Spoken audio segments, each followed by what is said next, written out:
Bonnie, happy Thursday. I am back. Oh my gosh, I'm doing a video with Lenny. He is in Johnstown. I am here in Cleveland, and we are going to give some afterburn reviews of the new Kringle candles that were just launched today. There's 3 new winter reserves and 3 new Kringles. Lenny actually did a little bit better. He was able to burn all 3 of his. I got to 1. I'm going to be sharing Parisian Frost. But first of all, I want to thank Kringle Candle for sending us these to review and preview. And if you use the code QUEENGEEKS, you will get 15% off. So take it away, Lenny in Johnstown. Hello, everyone. Lenny Pinna here in Johnstown, Pennsylvania, at my home in my dining room. I'm here to talk about the afterburn of 3 Kringle candles. Frosted Dawn, Ice, and Smoldering Embers. These 2 are new in the Reserve collection, and this is of the new Christmas Winter collection. Bonnie will be reviewing some of the others. We had talked about them briefly when I was in Cleveland, and we decided I would burn them and give you a take on it since they're about to launch tomorrow. So before I get started, I just want to mention for those who haven't been here to my home or in my dining room before, to my left is a church lamp. It's over 100 years old, and it came from the Catholic church I attended when I was young. And when they renovated and were going to throw out these beautiful lamps, I asked the priest if I could have one, and he said yes. I carried it home, and my father rewired it so it would take household bulbs. So I just wanted to mention that before you're wondering what is that. And I just put up some quick little bow of decorations to become part of the season here. So I would have taken more time, but because it felt a little compressed after coming back from Cleveland and knowing the launch was tomorrow, but I wanted to get at least some burning in of these candles. I'm going to start with Ice. The fragrance notes are icy mint, evergreen, forest, crisp apple, frozen river edge, hyacinth, warm cinnamon, snowy sandalwood, cedarwood, and sugary vanilla.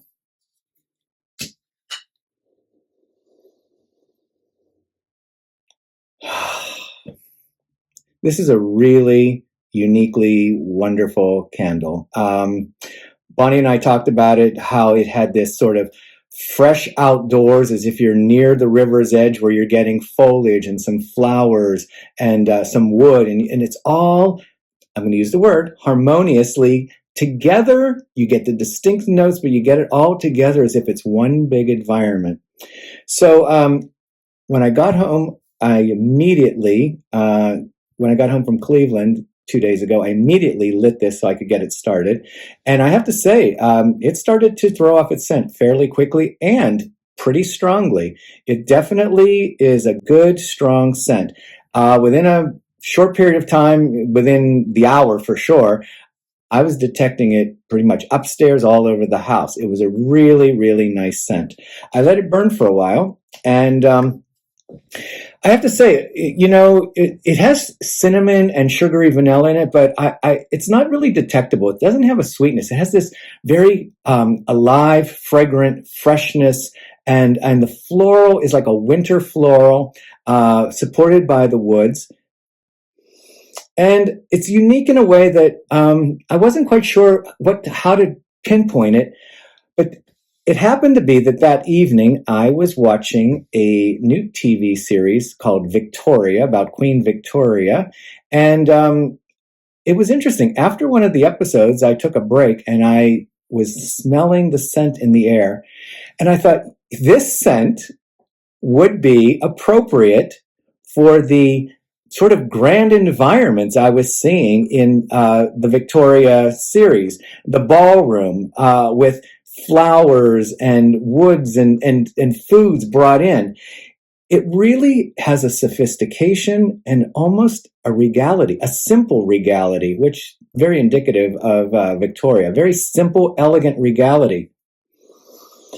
I could just really picture this being the scent in the ballroom on the set of Victoria. And so I think it's really interesting. It really expands. Like, it's an outdoor scent, but it also in one's home, I think it gives you a sense that you're living in a very large space. So for those of you who have open plans and large ceilings, I think this might be really interesting of giving a sense of space proportionate to the scent of the candle.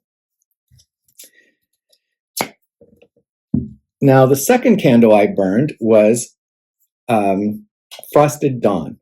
Now, I did mention in Cleveland how when I first smelled it, I said, this smells like it's related to one of my favorite new candles from the Halloween collection, the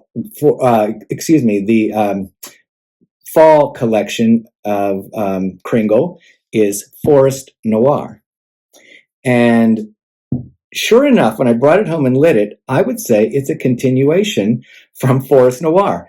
It has this, let me first read the scent notes. Mulled fruit, fir needle, lemon peel, clove, cinnamon bark, maple, balsamic, frankincense, musk, and smoky vanilla.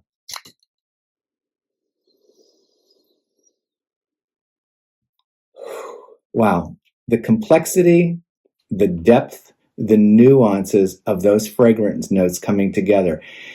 It's both a holiday sense with this sort of like the cinnamons in the air, but at the same time, it sort of has this other deeper primal sacred quality, or almost sacred quality.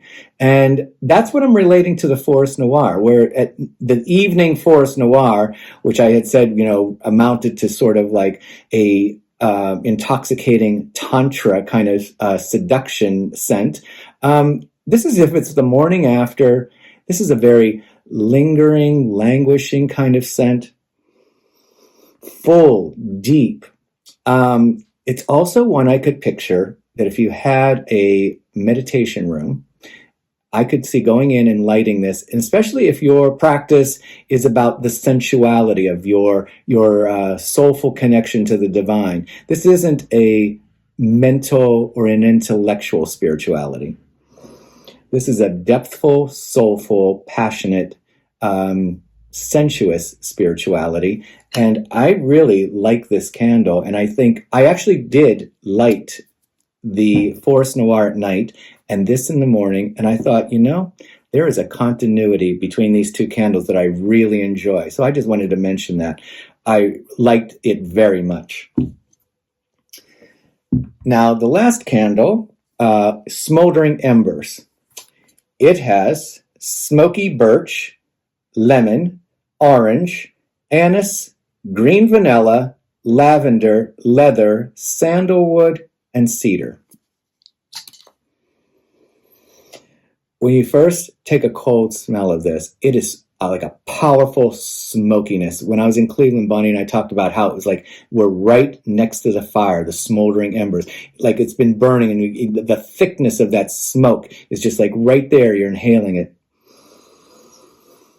All of those ingredients, though, it's interesting, don't add a lot of like apparent nuance. Like it's not like you can pick out all those, separate notes of lemon, orange, anise, at least not to me. It's very much smoky, leather, sandalwood, cedar. I will say it says vanilla. I don't get it on the nose, but when I lit it, now a couple of things to know. I never had a problem with Kringle candle wicks. They usually just light and burn and have a nice length of burn and pull really well. For whatever reason, I lit this one and I thought, I'm going to lie down a little bit, and when I get up, I'm going to see what it's doing. And what I saw was the wicks were short. They didn't really elongate with the flame, and it wasn't really pooling. It was very low. It wasn't throwing a lot of scent, just right around the candle a little bit. And so, I was a little concerned. I never had that experience. So anyway, I let it cool a little bit. I dug out around the wicks so I could lengthen them. And I relit it, and it started again, but little by little, it actually got a little smaller again. I was a little surprised that it wasn't really just like lighting and staying properly lit and really pooling. I took it up to a smaller room, and for some reason, when I carried it upstairs, lit, I carried it up.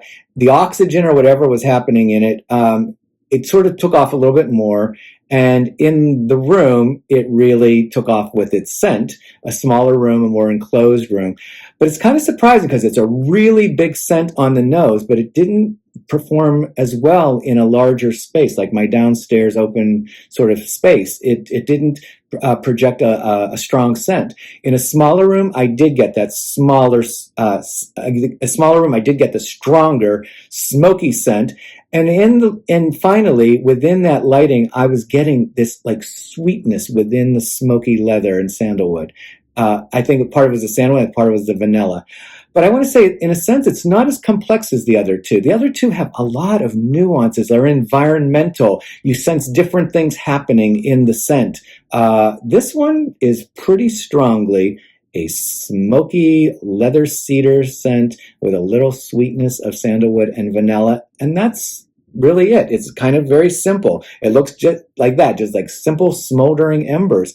So all of the other orange, anise, and lavender and things like that, they may have infused in that smokiness, but I'm not getting them as individual notes. So I just wanted to mention that. So that's my take on these Kringle candles, which launch tomorrow. And I know Bonnie is going to do one or a few of these candles.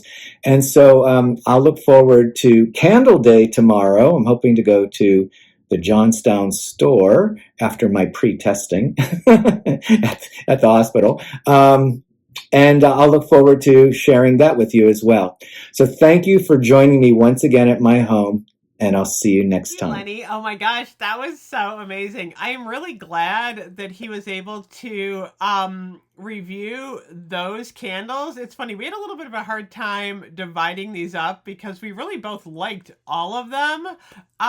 So I actually have Snowy Cascade, which I have not burned yet. This is the eucalyptus, ginger, anise star, bergamot, cedarwood, geranium, orange, nutmeg, petitgrain, and musk. This is definitely an outdoorsy candle. Very complex. Lots of scents going on there. I think this is going to make an amazing burn. And then I have Almost Midnight, which is the New Year's Eve candle. This is mandarin, bergamot, melon, neroli, jasmine, rose sandalwood, cedar, patchouli, amber, musk, and vanilla. Oh my gosh. Lenny kind of described this one as a New Year's Eve party with a slow dance. I think he's right. We might have to burn this one together and then do video when he's here. So the one that I did get to burning last night, and I just lit it up about 2 hours ago, is Parisian Frost. I think it's kind of ironic that Emily in Paris is now coming back because this does have that vibe. So this one is bergamot, rosemary, basil, lavender, jasmine, muguet, moss, patchouli, amarose, and santal. What a combination. I love this candle. I thought I would love it. It's got a very gentle but strong scent. And it does have like a Parisian flair without being a bakery candle. I think a lot of times when people think of Paris, they think of, we have Paris cafes, we have bakery candles. This is a very interesting, it's supposed to be a winter morning in Paris. And I'm actually feeling that. I've never been to Paris in my life. But there's something about this candle that is very reminiscent of just like walking in a street, very calm, very serene. Actually, you know what? There was a scene in The Devil Wears Prada. Remember when Andy is with, I can't remember his name, the one editor, and they're kind of like walking through Paris in the evening, and all the lights are on. I feel like this is actually the dawn of that scene, like when everything is quiet, there's not a lot of traffic, and you're just getting a little bit of the sense of the city mixed in with like this mossy, earthy cool, wintry morning. I feel like it's not like there's 3 feet of snow. This is like before the snow has started, which I think is why they called it Parisian frost. I don't know how much snow Paris gets, honestly, but I feel like there's just maybe a slight touch of frost in the air. But the scents blend beautifully, like the patchouli, the santal, the lavender. Like there could be like an aroma. Maybe you walked by a restaurant and there's like, an early morning scent of like herbs in the air. Maybe they're making bagels. I don't know. But this one, it was very serene and relaxing. I gotta say, I loved it. I love everything about it. I love the packaging, and I love how serene and beautiful and calming this candle is. So I'm super happy with Parisian Frost. It's not my usual gourmand, and I'm really liking it. So anyway, thank you so much, Kringle Candle, for sending these to review and preview. Thank you to Lenny for getting his burns in. And don't forget to use the code QueenGeeks for 15% off. We'll get to these other two when Lenny is here next. We'll see you soon. Bye-bye.